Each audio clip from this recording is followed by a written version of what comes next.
All right, I think we're gonna get started because we've got limited time. Thank you all for joining us today. You are in the right place if you're here to learn about law and the movement for reparations, how we're going to continue to grow our momentum in this movement. For background, I want to give a few logistical notes.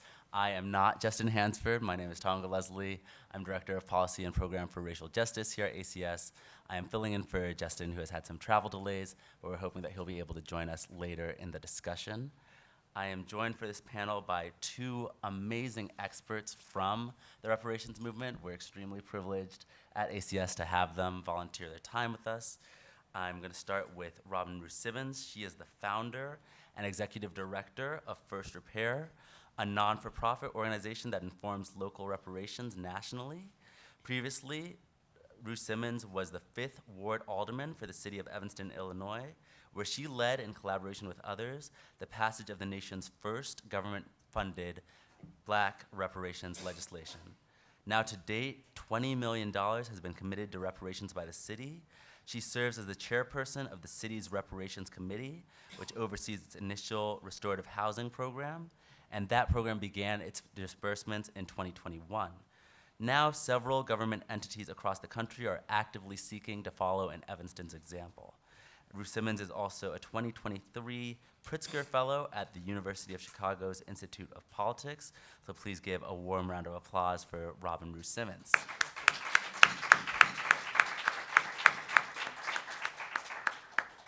We're also joined by Lisa Holder. Lisa is president of the Oakland, California-based Equal Justice Society, and she recently completed her 2-year term as an appointee of Governor Gavin Newsom on the historic task force to study and develop reparations proposals for African Americans.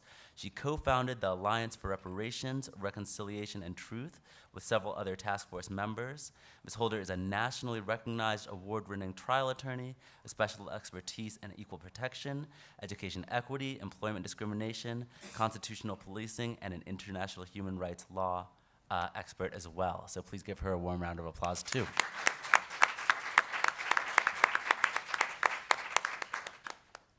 And we will be joined later in the session by Dr. Karchik Sims Alvarado, who's also had some travel delays. She is a professor of history and culture of African Americans throughout the Black Atlantic world, who has been a member of the task force to study reparations here in Fulton County. So over the course of this hour, we're going to have wonderful expertise. Before we jump into the questions, I do want to give a little framing of where we are in this moment. This is, I think, an incredible moment to be here to talk about this as a real reality that two experts are actually implementing. And we're going to talk about the problems and the challenges we faced, but I also want us to hold and just have a second of gratitude for the 160-plus year battle for reparations and slavery and Jim Crow that have occurred. I think about 15 years ago, it was Ta-Nehisi Coates writing about the case for reparations in the Atlantic, and even then it was considered a pipe dream to even be brought up in a presidential debate. And so now to be talking and clearly having some people running scared to be at the point where Evanston has a reparations program that is making disbursements, a major task force out of California did successful mammoth work, efforts underway in New York, here in Fulton County. There is a momentum in this movement. I'm so glad that we have the people in this room who are thinking about it, and we hope that that will carry forward further. But let's start from the very beginning, as that one song goes, a very good place to start. So a lot of reparations work has questions, stumbling blocks, even in the implementation of how do you begin to think about putting a reparations program together. So I want to ask both of you about what goes into starting this work. How do you start correctly, and what are the kinds of things people should be thinking about, especially that you've learned from your own experiences when you go into our community, our state, our municipality is trying to move into reparations? I'll start. Hello, I'm so happy to be here with you all.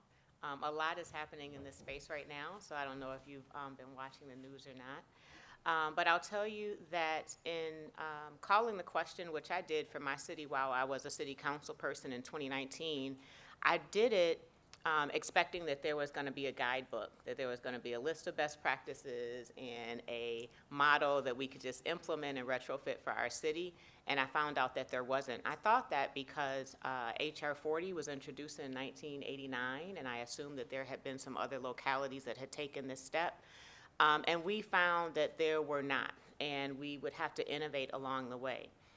During my reparations education, which really began in 2019, I want to be very transparent. I have not been active in the reparations movement until that time. As a Black woman, I supported HR 40. But in 2019, I was able to be embraced by the movement for reparations, including Jamoke, who just arrived, a longtime reparations leader, and learn that there are some best practices that have to be considered. The harmed community needs to inform the work. There must be a legal framework for reparations that's viable. The case for reparations has to be established. In our case, we used a narrowly tailored framework for reparations. And so that meant we had a lot of community engagement, a lot of public education, which was by way of town hall mostly. We had symposiums and so on. And the challenges were that how do we do it? How is it attainable? How do we fund something like this? And in our case, at the same time that we were developing our reparations commitment, the state of Illinois was passing recreational cannabis sales tax. So that was our first funding mechanism since we have included real estate transfer taxes, specifically the graduated real estate transfer taxes. We have found that home rule taxes in the case of a home rule city are the most viable funding source. But the learning continues, the community engagement never stops, the public education never stops. Initially in 2019, I think most were thinking about reparations and thought about a check, some type of a cash benefit.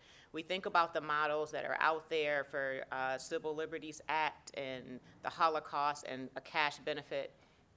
But we quickly learned when we went into communities, and still today I've now been into over 100 communities, that Black communities are prescribing their own redress in a comprehensive package, a portfolio of repair, including housing, education, healthcare, police reform, policy, and that lined up completely with what we learned under international law standards, 5 components of full repair, and I'm sure my colleague on the panel will talk more about that as an expert, but cessation and satisfaction and rehabilitation, which really we didn't talk about. We were mostly talking about compensation and restitution.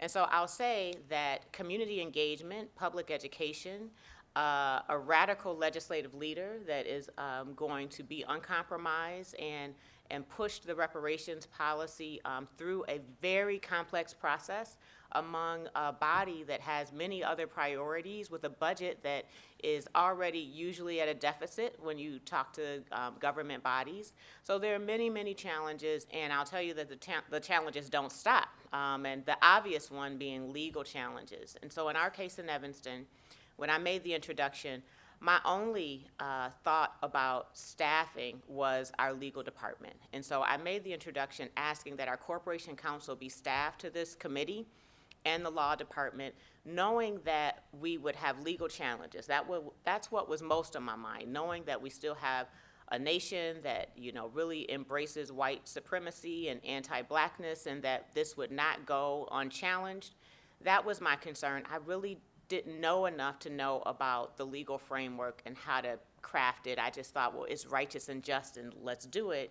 But it wasn't that easy. So fortunately, our corporation counsel at the City of Evanston, along with outside counsel, which includes Professor Justin Hansford, I can't wait for him to get here to talk more about the thinking around that, and others, is what was really, I think, key in us advancing our reparations versus being stalled, like so many other communities that their legal departments don't have and I don't know if it's the heart or the perspective or I don't know, but we're finding that in other municipalities, the legal department and also fiscal challenges is what's keeping reparations from being dispersed in many communities. That is wonderful. I want to pass it to Lisa to talk about initiating that in California and how that got underway.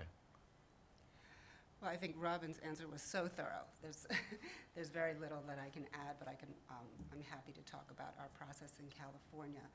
just, and specifically to your questions, like when you're initiating this, how do you go about it? Again, there's no blueprint for this. Historically, reparations has been around since emancipation, so for nearly 200 years. But legally, there is no blueprint thus far. So you have to create the blueprint. And so I'm going to talk to you about two pillars for creating that blueprint as you get this work started. The first pillar is a scholarly grounding. You need to be grounded in scholarship. You need to be grounded in cognitive and intellectual and legal principles and a framework. The second thing that I'm going to talk to you about, a cultural grounding, how you want to be grounded culturally. So in terms of the scholarly grounding, you know, really you want to be thinking about what's going to happen on the back end, right? What's going to happen when it's time for implementation and disbursement? You want to be thinking about that right on the front end as you're initiating it. What are the challenges that we are going to face? And as Robin just pointed out, the challenges that we're seeing them manifest right now as legal challenges. So you have to go into this thinking about what is our legal framework going to look like. And as a litigator, when I go into something like, when I undertake something like this, I'm always thinking of what am I going to say to a court of appeals? What is my argument going to look like? It's just like when I prepare a trial. I'm always thinking about my closing argument. And that's how I went into this process, thinking about my litigation strategy and what my closing argument would look like on a 3-judge panel. And so for California, the grounding that we used was international principles, international human rights principles, and the international conventions that exist from the UN on reparations. Right? And so those are the 5 conventions that Robin mentioned. So compensation, restitution, apology, satisfaction, and guarantees of non-repetition. That comes directly from the United Nations, right?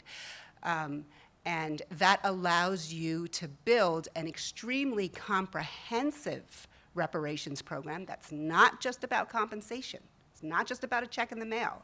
This is about total systems change, changing every system that has been designed to undermine and stymie the progress of African Americans, now changing it so that it advances the progress of African Americans. And that means education, the criminal justice system, our mortgage and housing and lending system. Name a system. A reparatory justice framework needs to be applied. And the ultimate international human rights reparations principle that needs to be your underpinning is not necessarily compensation. It is guarantees of non-repetition, because that is what allows the systems change. When you say guarantees of non-repetition, it means that you are radically changing the systems of injustice so that these things can never happen again, right?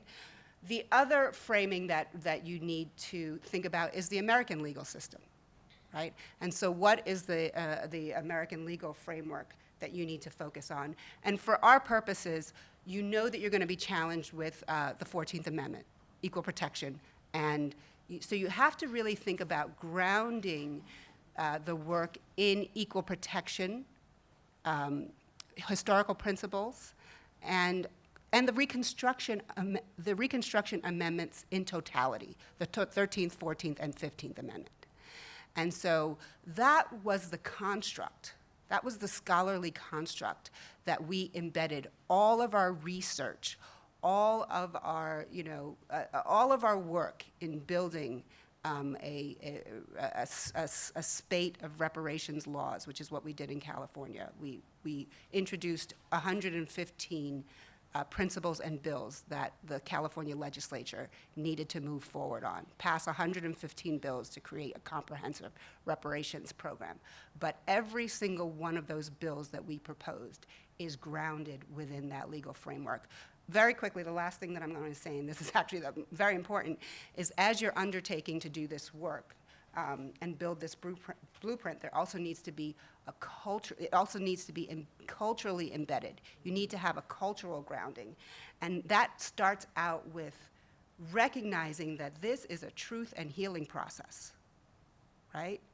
And so it's about, so much of it is about building relationships with the community, building relationships with your colleagues who are doing the work, and building an infrastructure of leadership to move the work forward, and to provide infrastructure and safe spaces where people can begin to talk about the trauma of 150 years of slavery, 100 years of Jim Crow, and 60 years of post-civil rights apartheid.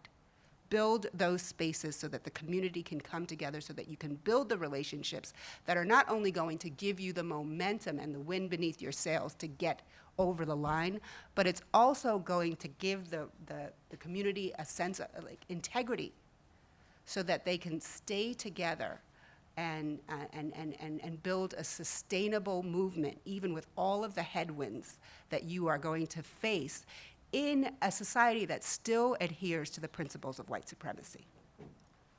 Wonderful. Thank you both. And we're just in time to welcome Dr. Karchik Sims Alvarado to the stage.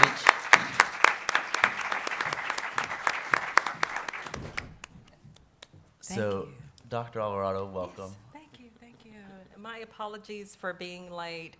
You all don't know the struggle of the challenges of doing this work. We had a meeting last night at the task force, and this work is so draining. It's hard work. It's emotionally draining. You look at data, and I said last night, I'm going into therapy. So yes, but my apologies for being late. Thank you. No worries. We're glad that you're here. And you're just in time for this first question, because we were talking about, Robin shared about the challenge of initiating this work as the first. Lisa talked about the challenge of building a legal framework where none exists. And I'm curious, in terms of your initiating process, of getting that process started here in Fulton County, what were some of the challenges that you faced and best practices that came out of that for you in terms of thinking about starting this work in a new community? That's a very good question, thank you. I'm always happy to answer that question. And it's wonderful when you can be the first, but I don't like being the only person, the first. There are some people who pride themselves in saying, I'm the only one, the first, But we are building this task force in a way for other counties to do the exact same thing that we're doing. We understand that the results would not be the same, the outcomes, the challenges will be different. But as we began to do this work, the resolution was actually created in response to the victory of what was going on with Bruce's Beach.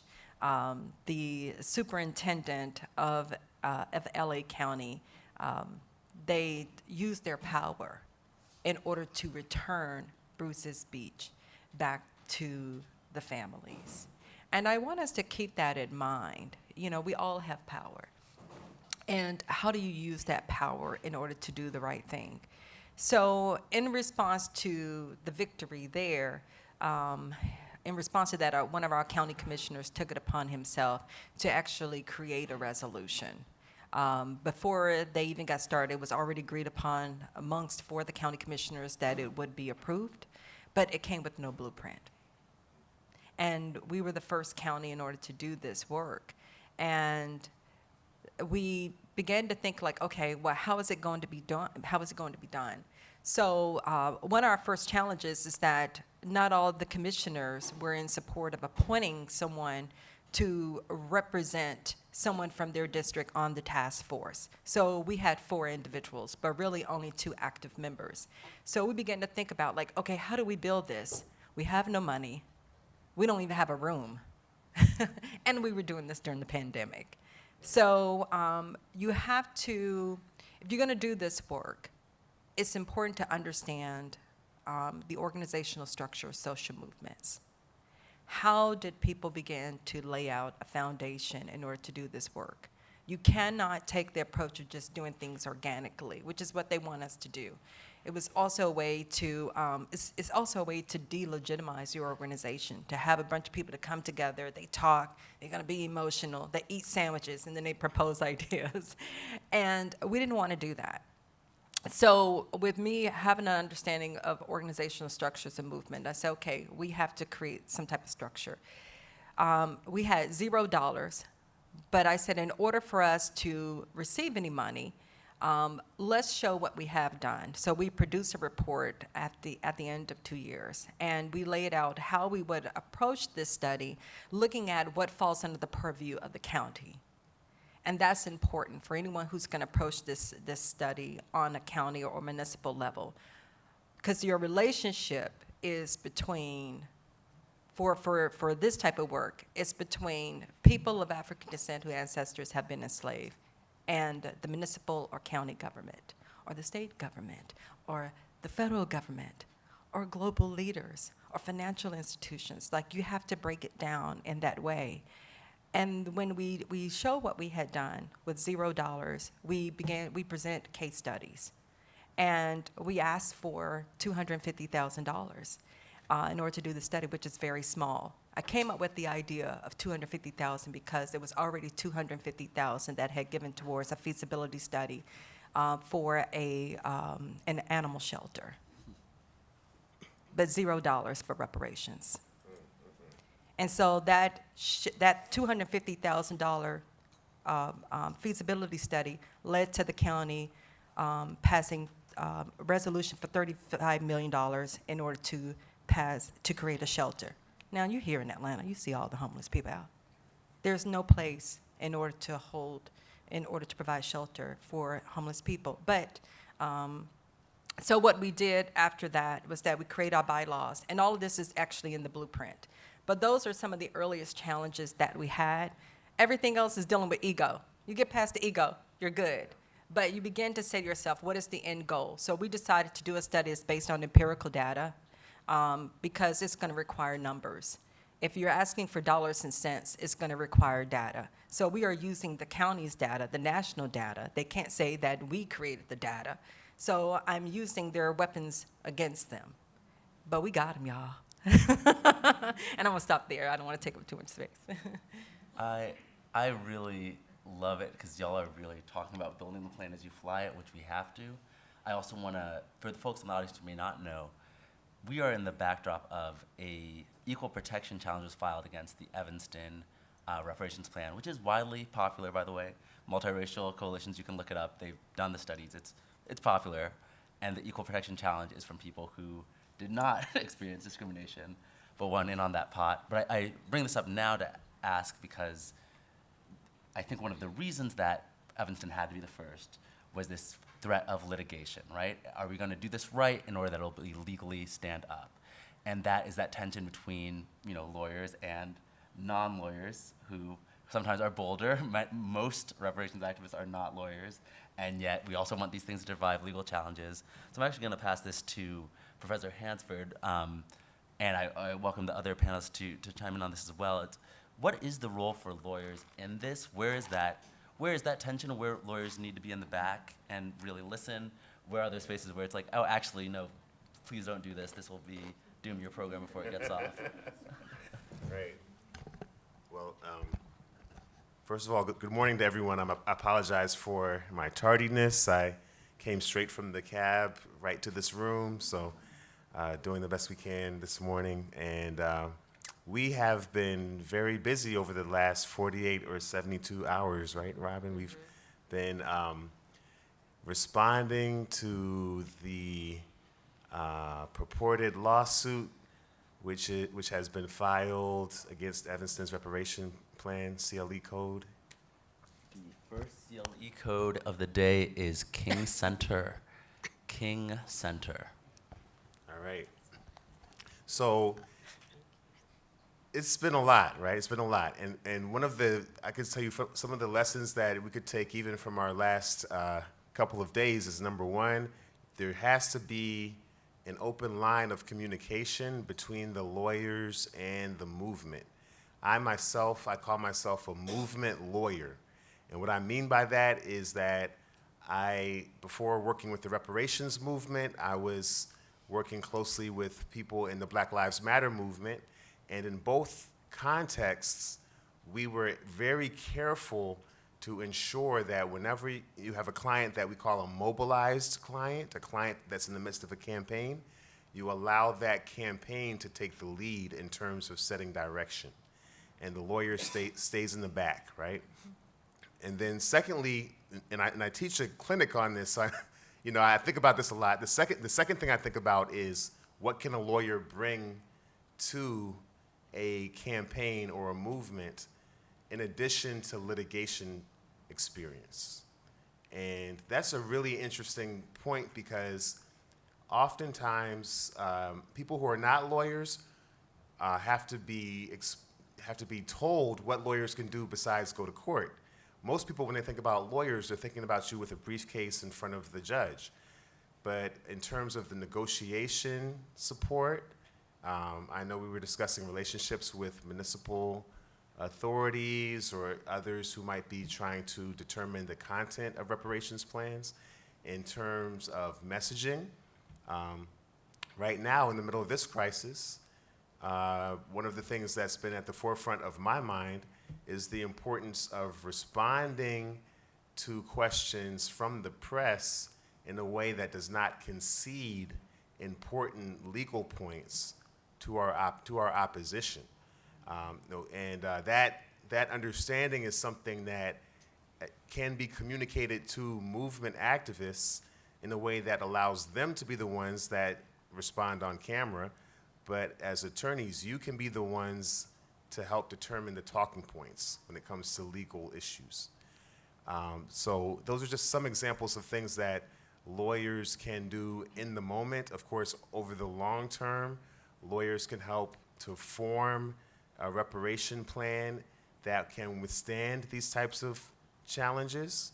I personally believe that this 14th Amendment challenge is going to fail, but we have a very odd set of people in the U.S. Supreme Court right now, especially when it comes to the 14th Amendment.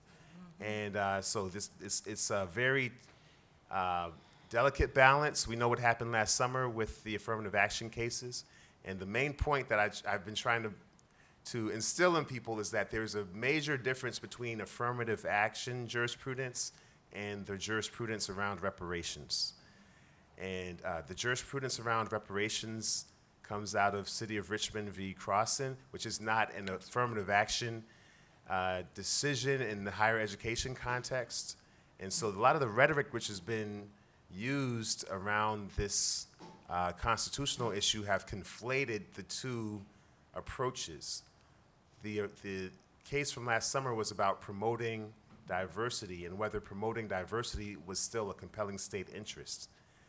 Reparations is about providing redress for specific past harms and whether that redress is narrowly tailored to provide a remedy for those past harms. So those are two completely different logics.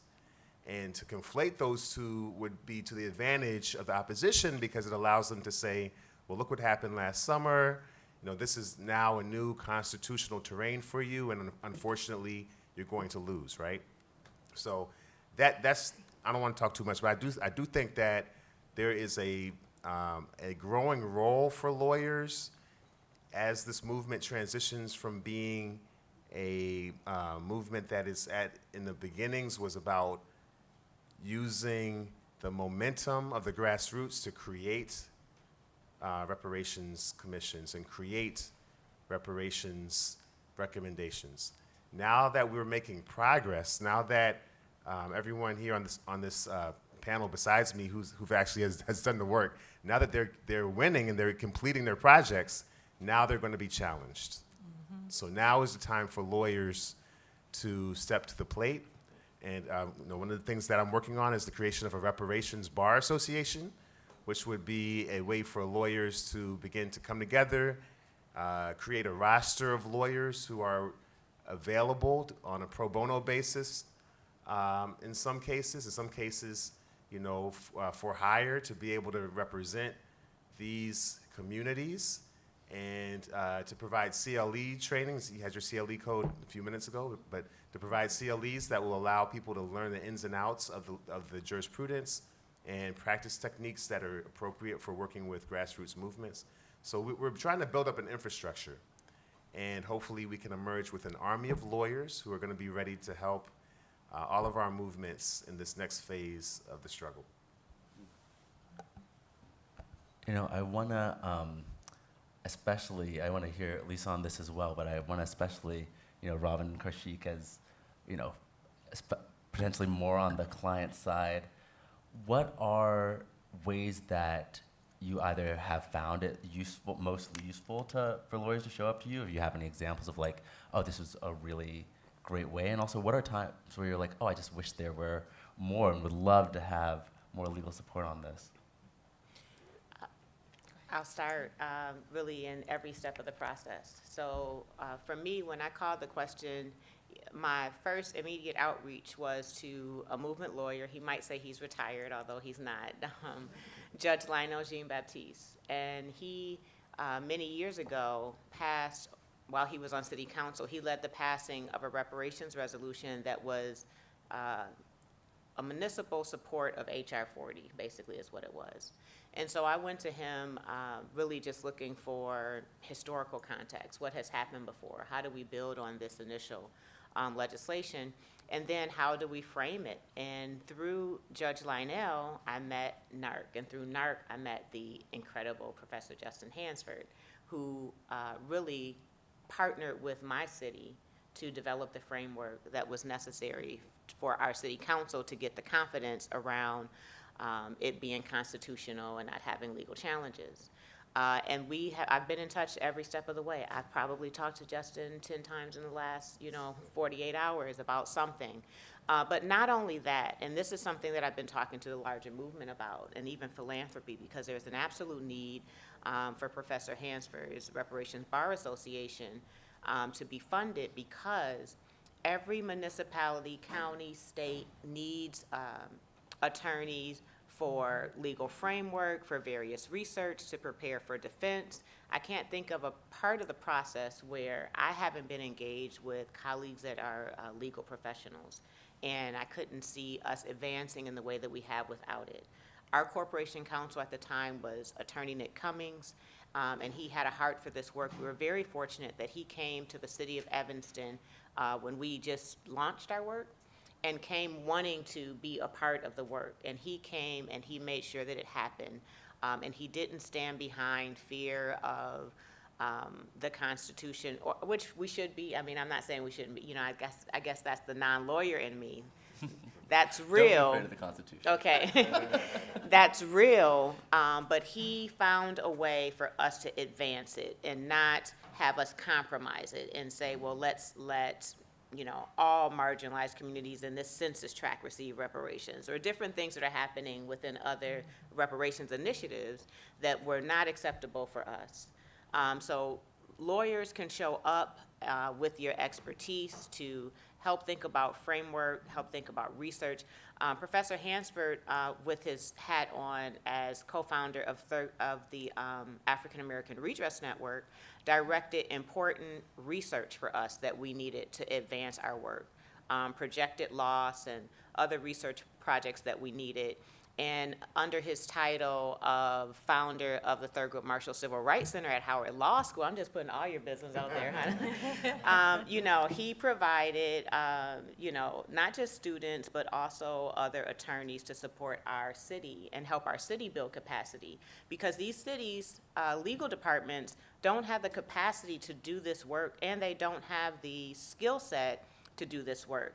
And one thing that Lisa said that's so important is the culture of this work, how important it is, and how reparations have to be modeled in every step of the work. And that includes implementation, how you engage with communities when you're going through their application process and eligibility and so on.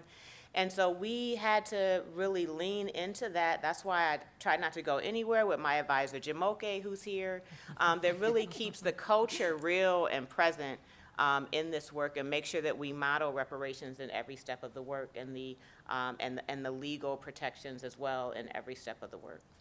So you are needed, all of you. I don't know where you're at in your careers, or I don't know how this works, but the movement needs you. So please be in touch with Professor Hansford after this and sign up to be support for all the municipalities that are going to be challenged, because Evanston is just an example. We're just taking the hit right now. We are just the most recent, target of white supremacy, I would say, and we are not going to be the only. We expected this challenge would come when disbursement happened, and we began dispersing some time ago, but we had only dispersed about 16 because we had to work through some of the staffing capacity challenges. And so now that we're heavy into disbursement, we're not surprised, but your cities are going to need you. Every city that you're in, there's definitely someone that's thinking about reparations in your community.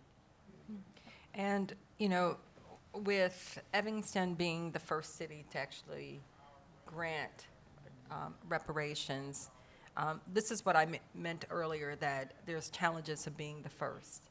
And it's important when you do this work to actually learn what are some of the challenges that your predecessors have actually experienced and how to prepare for that.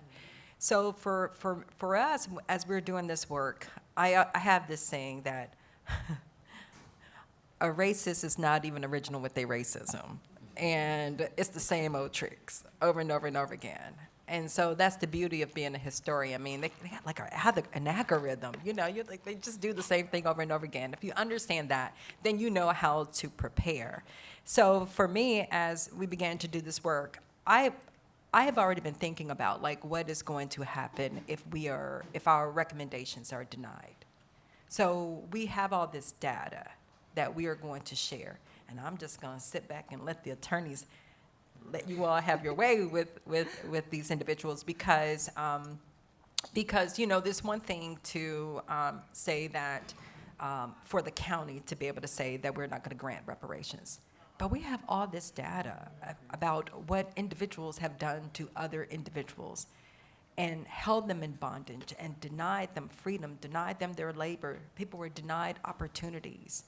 And so that's how we're shaping our argument. How do we use this data for attorneys? And we know that we're going to need them.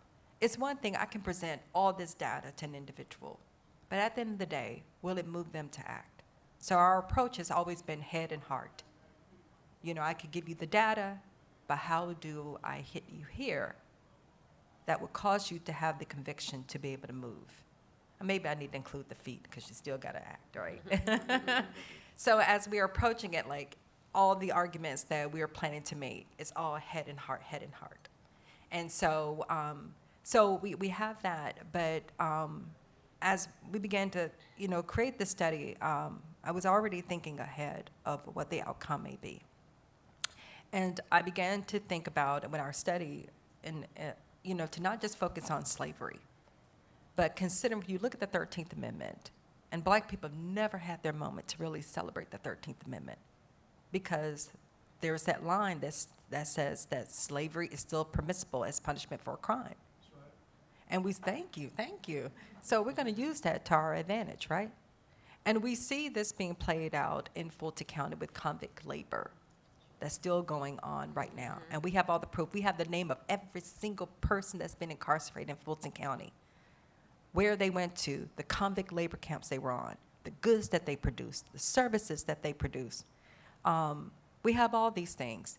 We just had our water apocalypse, and the street blew up and all this water was scattered all over the place, and they pulled out this pipe that says go back to 1881. That's actually during the time that the state constitution was created, that was changed. And you had children who were convicts that's 11, 13, 14 years old, digging ditches. How do you expect to have a superior plumbing system if you got babies down there digging holes and putting in pipes? Okay? So those are the type of things that we need to look at. But I'm digressing a little bit, I'm sorry. But as we were thinking, how do we use the 13th Amendment to our advantage and show and look at slavery being practiced today? The other thing that we did in looking at the Plessy decision, The outcome, the ruling, was that everything was supposed to be separate and equal. We could show the separate all day long, but we didn't get the equal. How do we use that to our advantage in saying that the county failed to provide equal resources to Fulton County residents? Thank you. We are going to move into Q&A because I want to make sure we get some from the audience. And I don't know if we have, great. We've got a gentleman with a microphone in the back. Probably have time for 1 or 2 questions. So raise your hand and he'll bring it over to you. Thank you, and thank you all. Oh my goodness, I'm sitting here about to burst. Right. My name is Ann Haley, and these are 2 of my colleagues. We're from Los Angeles, the city of Los Angeles, where Mayor Eric Garcetti, as you all may know, some years ago, not too many years ago, put in place a Reparations Advisory Commission. Heather and I are counsel to that commission, and Kim here is at the Civil and Human Rights Department. Phew! Right. So we're working on it. And first of all, just really appreciate, as you all have spoken to, we're standing on your shoulders, you know? So really appreciate that you leaned in and are setting the stage for us. And as you've already said, we absolutely have to learn from what you have been able to do and our fellow Californian here. And so equal protection, a big problem for us, so we're hoping and wondering, Counselor, what some of your arguments were with regard to that, and whether or not, we've been thinking about whether or not there's a non-race-based way even to approach the question. And just we're dealing with some other, issues in terms of implementation. The nexus, obviously, to your city, state, or county, right? I mean, I'm sure you had to show, because we can't, with City of Los Angeles funds, repair for something that happened in Mississippi or here in Georgia, That's so right. we're really having to show a nexus to the city, wanting to know if you had to deal with any of that, and really just thanking you for the example you're setting, and we're going to be in touch Yes. after. Yes. But if you have any thoughts on any non-race-based way, and if you could at all talk about getting around the equal protection issue. Yes. Okay. Issue, I call it an issue. I propose that I would love to hear you talk about equal protection. I'd also love to hear Lisa talk about that nexus question, because there's the whole California was not a slave state crux in her work. So I'd love to hear both of you briefly on that. Oh, okay. All right. Well, hello, Los Angeles. You keep up the good work. And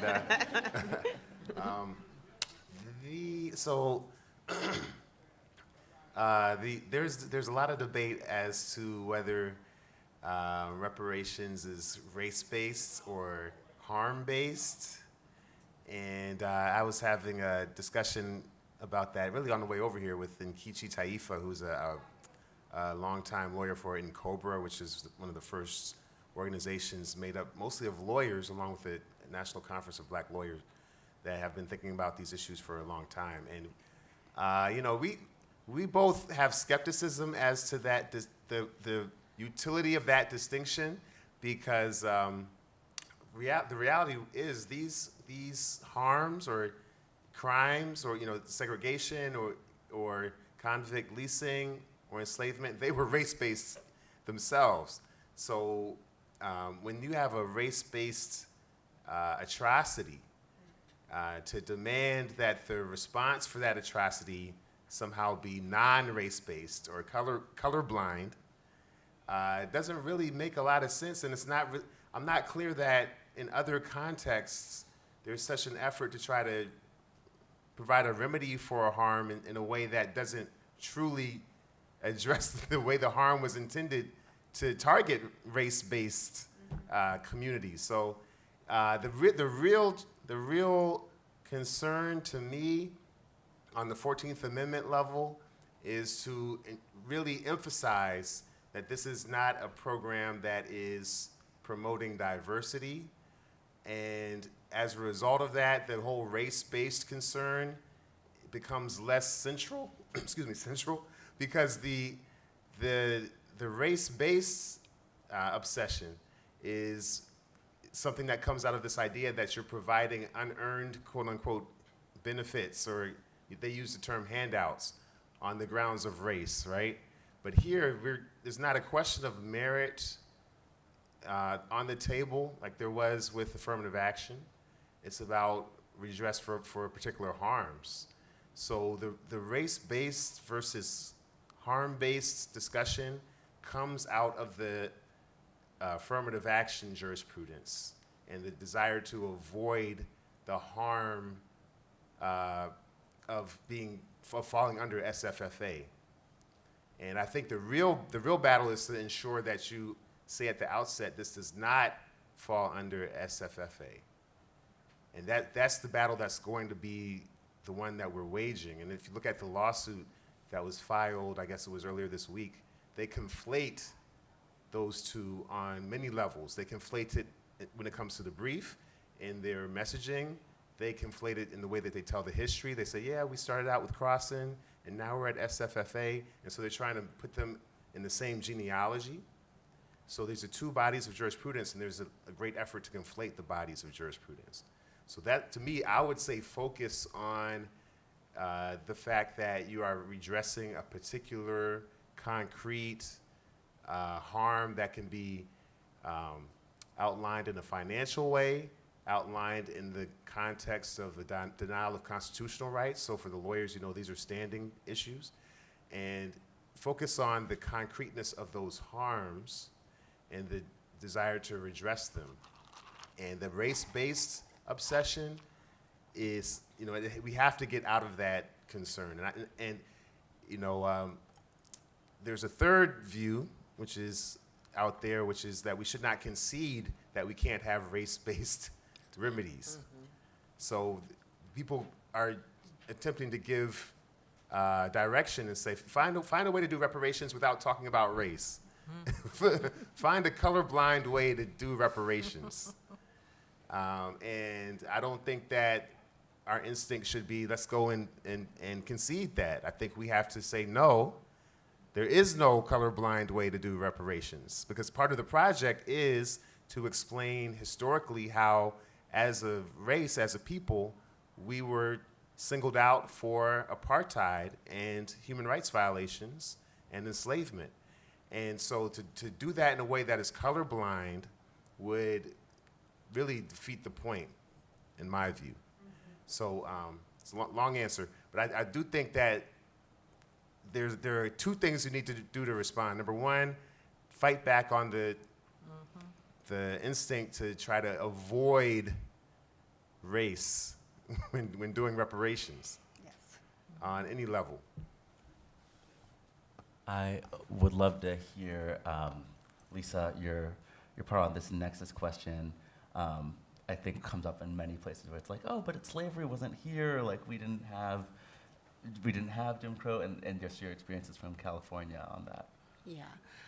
I don't want to get into a technicality here, but this is actually an important historical principle. Number one, reparations is about truth-telling, right? And we are in a time where we have moved away from truth into this realm of imaginary alternative truths. This is the most disingenuous time in our history, and we need to push back. And reparations is a framework for telling the truth. That said, there was slavery in California, right? We have this historical narrative. California has always been the Sunshine State, has always been open to African Americans. There was slavery in California. Thousands of slaves were actually brought to California to mine gold. Okay, so California was a state that actually supported slavery. Also, California was an extremely exclusionary state at its inception, where the first governor of California, wanted to embed into law that any African American, any black person that came into the state of California should be beaten publicly every 30 days, whipped every 30 days until they left the state of California. That was a proposed law in the state of California. So it has been very exclusionary to African Americans, and California was actually the first state to do its own Fugitive Slave Act to ensure that any enslaved person who escaped to the state of California would be sent back to where they escaped from. So this is just, so we have to sort of push back on that mythology about California always being this open-minded state. But beyond that, just going to this idea of going back to this idea of equal protection, and I would say the Reconstruction Amendments, because we need to talk about the 13th, 14th, and 15th Amendment. And we cannot be afraid of the Constitution. This is an opportunity for us to take back the Constitution, That's right. to use the Constitution as a sword, to bring some clarity to the Reconstruction Amendments and what their original purpose was, okay? So let's use this moment to our benefit now, to take back the Constitution, to protect the people who were originally intended to be protected by the 13th and 14th and 15th Amendment. The one thing that I will say now is that with respect to the 13th Amendment, and this is something that we need to be leveraging for purposes of reparations when we take back the Constitution, do not forget the second clause of the Constitution, of the 13th Amendment, which actually requires and mandates that our legislatures act to prohibit and preclude the badges and incidents of slavery, the vestiges of slavery, which is what we are dealing with today.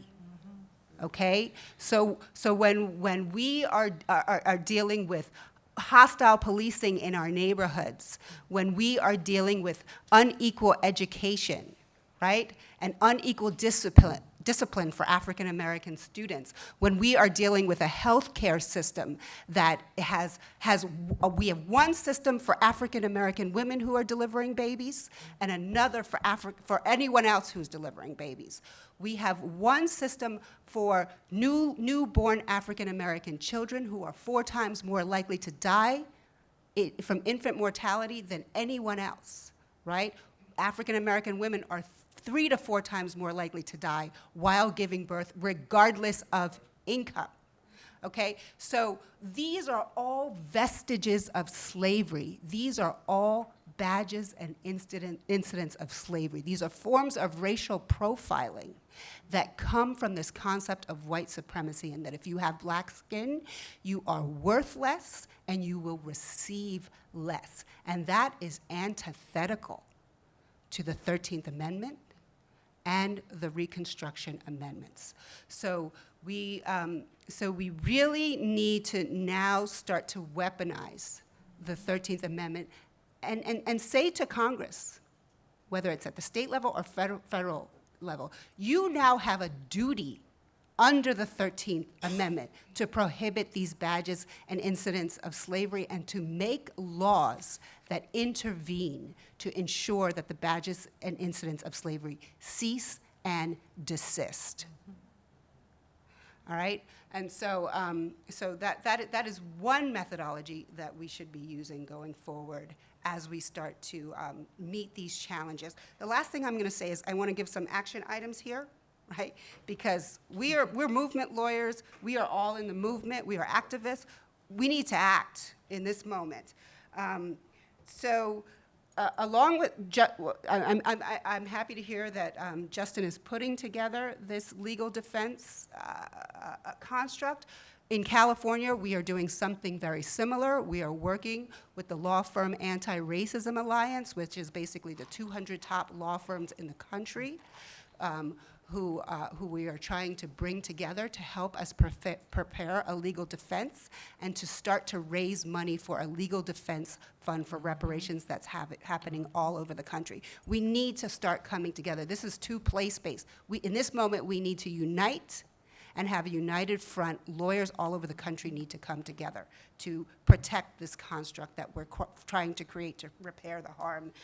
I would also ask that you as attorneys, you have the power of credibility. You are major stakeholders just by the fact that you are members of the bar in your state. I've put little cards on everyone's seat. to support reparations, to support the work that we are doing in California, and to support the what I call the Book of Truth that we've put together in California, the 1,100-page California Reparations Report. We would like for lawyers all over the country to endorse that report by going to supportreparations.com. It's very simple, but it shows that great minds in this country are coming together in support of reparations. So please take those minor steps. A word. I thank you all. I want to thank our panelists. The second CLE code that you're going to get from me is aquarium. So the first one was King Center. Second one is aquarium. After this, y'all are going to head to your practice lunches or your student networking lunches. Just want to give one more round of applause to our panelists. Thank you so much.